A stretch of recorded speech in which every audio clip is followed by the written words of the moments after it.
Welcome back to Business Boone, a product of the Boone County Chamber and hosted by Deepen Talent Strategies. I'm Shauna Lake. And I'm Lauren Byram. And today we are joined by Dr.Milleman, who is the superintendent from the Lebanon Community Schools. So welcome. Thank you for being here. Nice to be here. Thank you for having me. Appreciate it. Yeah, glad you're here. So one thing that we like to ask all of our guests, if your life was titled a movie, what would that title be? Yeah, I saw that question. That's a stumper. I wasn't sure how to answer that. I tend to believe that we all have a story. I think everybody has a unique story. That's something that's learned over, your lifetime. So I guess it'd be like the long and winding road, perhaps. But I think that's probably would be true for anyone, because I think everyone has a unique story. So, what are your trials, tribulations, victories along the way, and kind of shape who we are. So that's what I leaned into when I thought about that question. I like it. We'll hopefully hear a little bit more about that. Sure. So we do want to hear more about you and your perspective on public schools today and exciting things happening in Lebanon. Yep. But first, tell us a little bit about you and your background. Oh gosh, grew up in a rural area of Indiana, high school very much like Western Boone actually, just a farm kid, FFA kid, band kid. Those are things nice about the small schools. I was able to be involved in a lot of things, and went on to Western Michigan University, became a band director, came back to Indiana, spent my first 11 years as a band director, and then moved into administration in 2000, and I've been in administration since then in various roles, but we won't go through all of those. All right, thank you. Yeah.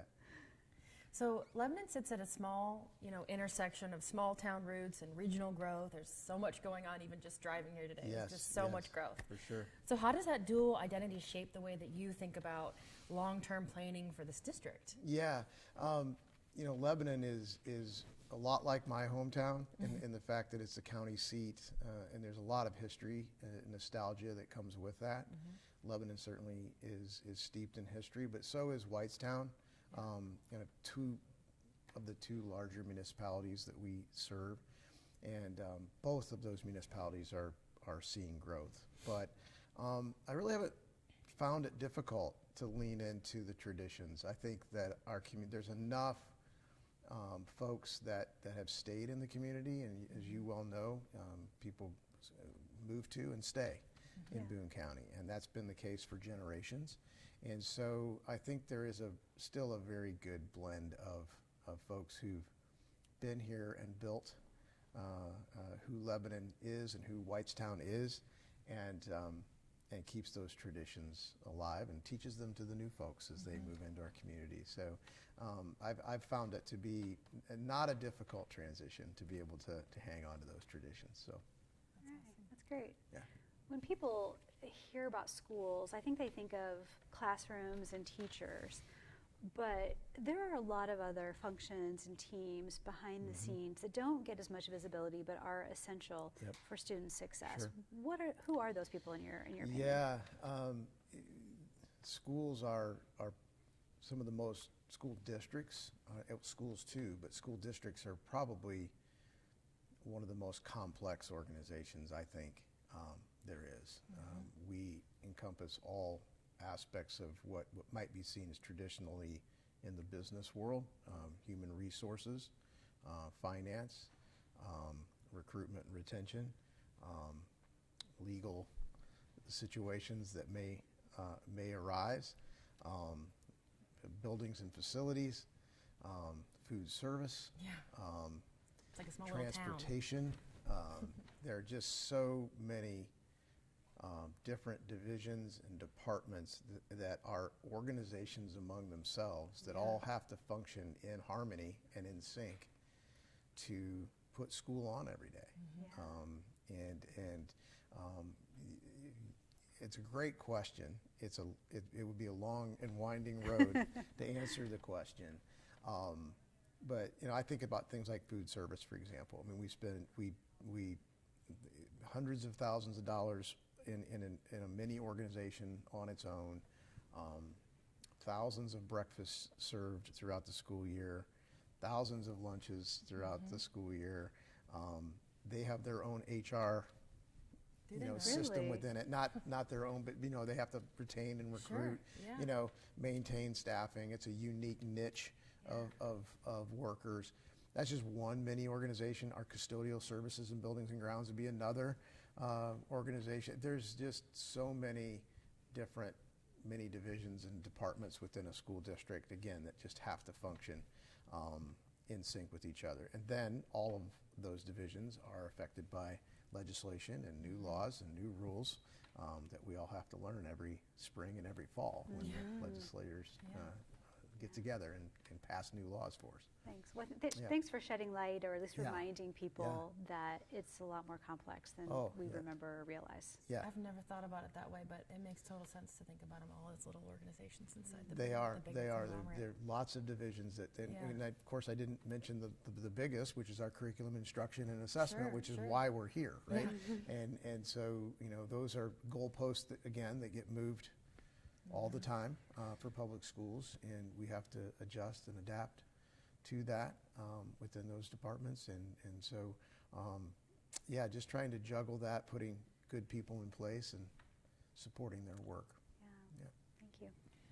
So in thinking about your kids and that go to your school, how are you approaching workforce alignment in those little organizations but outside of the school system that they can kind of go into past graduation and not only connect with your direct into your local community, but then also regional employment opportunities for them too? Yeah. Again, complex answer and question. I suppose they're probably all going to be that way in application to trying to get our students prepared for whatever's next.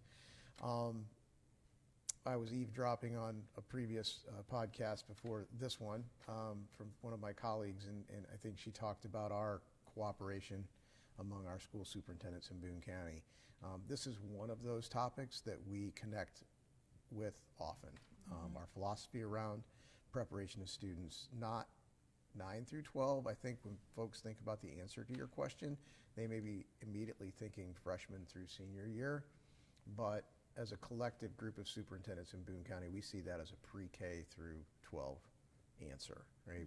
We're not embarking on employment readiness or enrollment readiness or enlistment readiness 9 through 12. We're working on that pre-K through 12, right? I tend to lean into what is our main focus, which should be our main focus, which is academic preparation of students. We are an academic institution, first and foremost.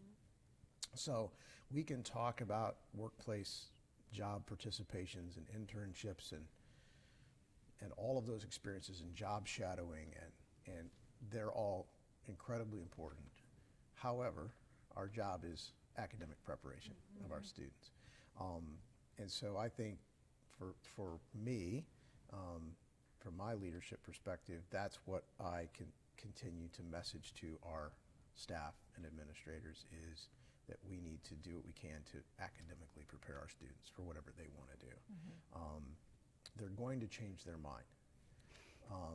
And I think it's very common for folks to change majors while they're in college, or change jobs when they're in the workforce, or be in a position that they didn't go to school for, right? In college or whatever preparation that may be.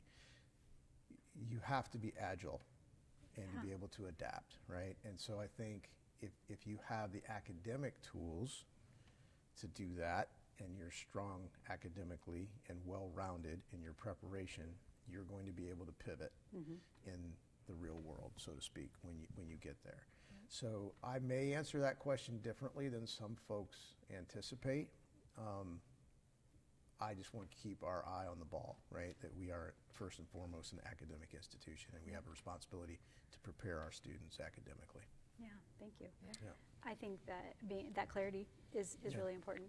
So there are academic expectations, but the community have other expectations of school districts. What surprises you about what people do expect of the corporation today versus 5 or 10 years ago? Yeah, I appreciate getting these questions in advance. I've thought about these. I'm not sure I'm wholly prepared to answer them because they're very deep. Quite frankly, surprised was an interesting part of that question. I'm getting old enough now, and I'm one of the old guys. I'm the old guy now in the room, typically. that I'm not surprised by much. You know, I am surprised, but sometimes, but it's kind of a recycled new way of an old problem or a new situation, right? I mean, it's kind of we're in iterations in my career. I've seen this before, right, in some form or fashion. I think, I don't know if the word is surprise, but folks tend to expect K-12 to kind of be the solution to everything. So I don't know if that's a surprise or if that's something that he's evolved over time, but, and I'm not sharing that as like a complaint or to like an, oh, woe is me. I have seen that evolve, right? And I think you're starting to see kind of an acceleration of that. So if it's a societal issue, what are the schools doing to fix it, right? Or if it's a job readiness issue, what's K-12 doing to fix it? So I don't want to make it sound like it's a disappointment, because that's not really true either. We embrace the challenges, but I think what's been difficult, or maybe it's been ramped up, we'll use that term instead of surprise, is that we have been kind of expected to be the fixer of all things, right?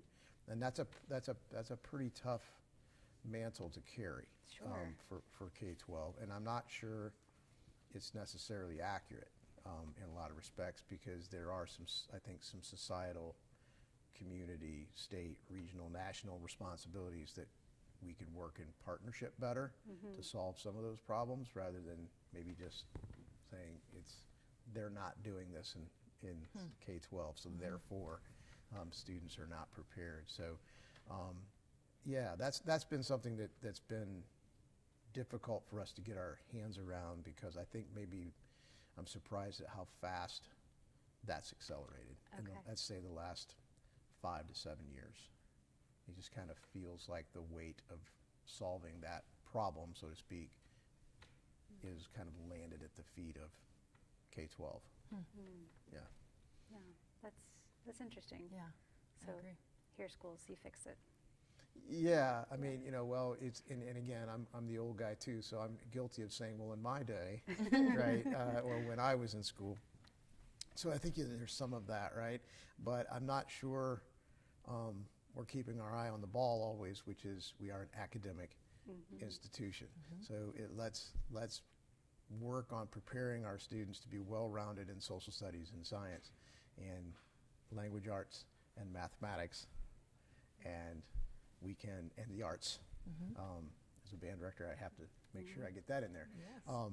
So they have that well-rounded experience so that they can pivot. You know, I think when you I don't know if any of the listeners listen to Bree Brown, but you know, she's incredible, right? As a podcaster as well, and she tells a great story about when she interviews CEOs of large corporations. You know, what should students study?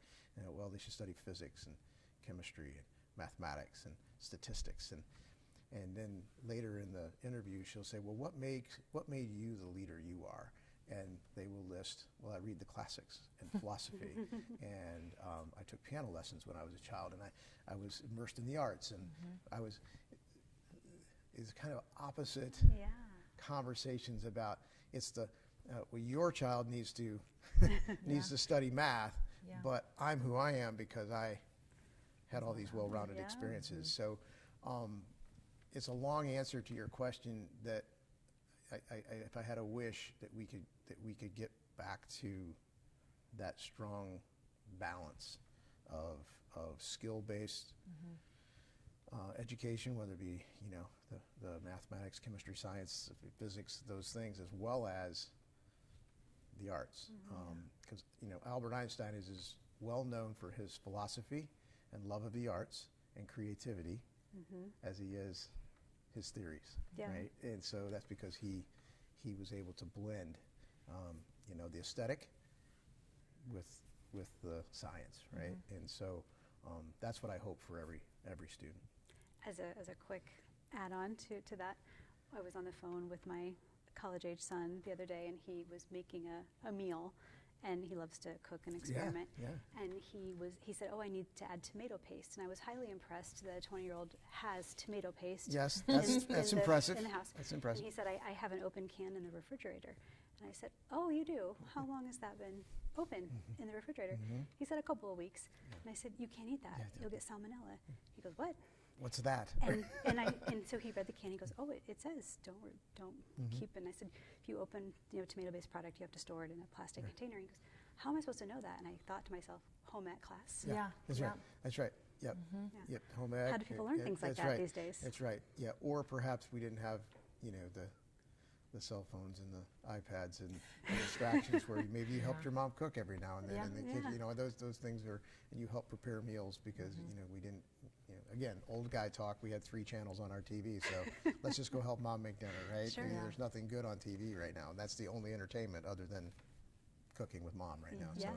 So there are some things that maybe we've lost touch with some of that creativity and life skills, I guess you would call it. Right? Exactly. Yeah. I would absolutely call it that. Sure. Yeah. Taps into another part of your brain they don't. Yeah, use for all the sure. time. So you talked earlier about traditions and how you're leaning into the traditions that you have in the town.